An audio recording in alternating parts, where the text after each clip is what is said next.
Okay, it's Nick Dutch back again one more time. Hi there, how's it going? I've been asked what my opinions are on UFOs. Well, people have strange experiences. That much I've said in the past, okay? And strange experiences only mean you can have a strange experience. They don't necessarily mean what the strange experience suggests. So you can have a ghost experience, but that doesn't prove that there's life after death. It proves you've had a certain experience of a certain type, which basically raises questions and doesn't provide answers. If people have had UFO experiences or alien abduction experiences, that means that there are certain types of really weird experiences that people can have. It does not mean to say there is alien conscious life capable of building technology and societies and all the rest of that out there who has an interest in us. Now, science has told us that, yeah, there's a possibility of there being all kinds of organisms out there in the universe, but have they developed to the point of having an advanced communication system like we have, and the ability to build societies like we have? I mean, the process of building a human society is in fact really rather complex. The purpose of building all kinds of things is really rather complex. And we exist today as a result of the interchange of like intergalactic forces. All of the iron and silver and gold and all the rest of that which has appeared on the face of this planet has come as a result of stars and galaxies exploding way out there. All right? So everything we've got here, everything that we've got which is even vaguely technological, or most of it, comes from somewhere out there. Our planet itself came from an explosion. All right? So, we exist today as a result of all kinds of the interchange of natural forces which enables us to be able to live here to the point whereby we can bring society to the pinnacle that it's at the moment. And we're not all that special.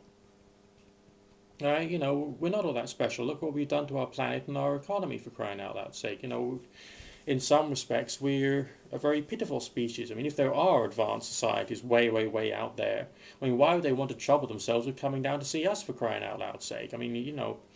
Is there a possibility that there are advanced civilizations way out there? Well, yeah, but they've got to be so far away they wouldn't want to use up all their scarce resources to travel over here. I mean, and that's if they even know about us. So I'm not of the opinion that there are, little green men from God knows where, we come in peace, or, no. Basically, no, I just don't think so. As far as organisms out there, yeah, I know there's been lots of controversy over the 84001 meteorite, which appears in quite a few science books these days, as to whether that was actually proof of there being some kind of alien bacteria that was, according to some forms of analysis, fossilized on the meteor.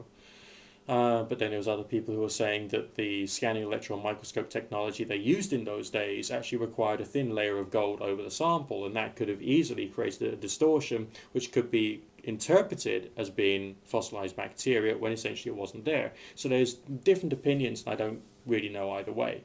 In my humble opinion, and it is just an opinion, not a fact, not a well-researched thingy-bob, that bacteria, viruses, and DNA or RNA of different types could end up landing on the face of this planet? Yes, possibly.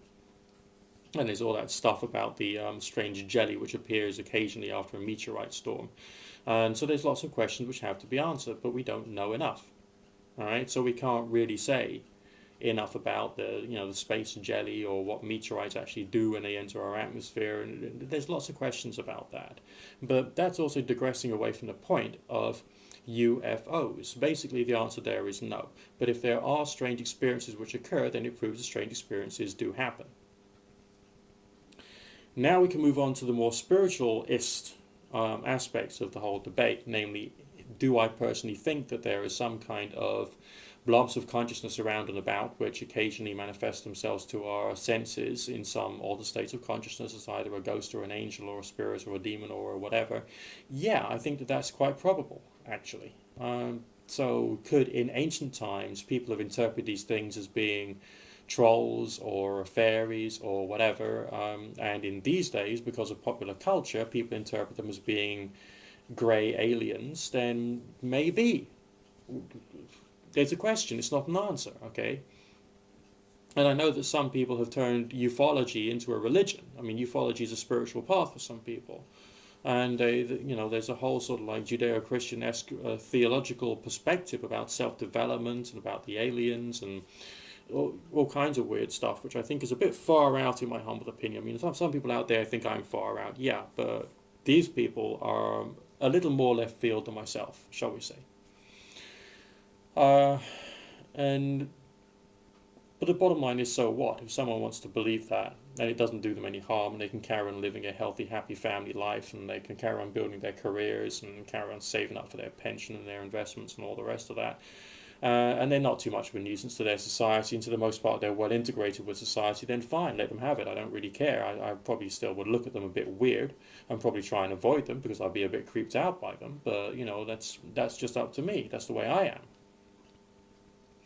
So no, I don't think we're going to be invaded by UFOs. I don't think that there is, some kind of like, consciousness from outside of our planet which is trying to, Illuminati, alien, reptilian stuff. I think that's horse shit, to be quite frank. UFOs themselves, no. Basically, no. The experiences which imply, the abduction experiences, they're fascinating. Seriously fascinating.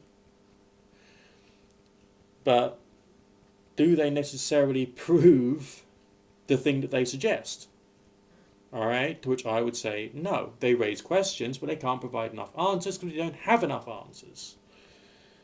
Or indeed enough ability to be able to get answers. And there's so many people doing all kinds of disingenuous New Age spirituality, cult leader, guru bullshit for the purposes of just making money and not helping people to grow and develop and get healthier and all that kind of stuff, that it's going to really destroy the debate as to what these strange experiences mean, which I personally find rather disheartening, to be quite honest. So that's basically my opinion on the subject of UFOs in a nutshell, kind of thing. Alright, so keep calm. I don't think the Greys are trying to do you any harm, if they even exist. There's questions about that too, so relax. It's okay. And if you want to believe in that stuff, I'm not going to stop you, but I'm still going to say what my opinion is, because that's my right too.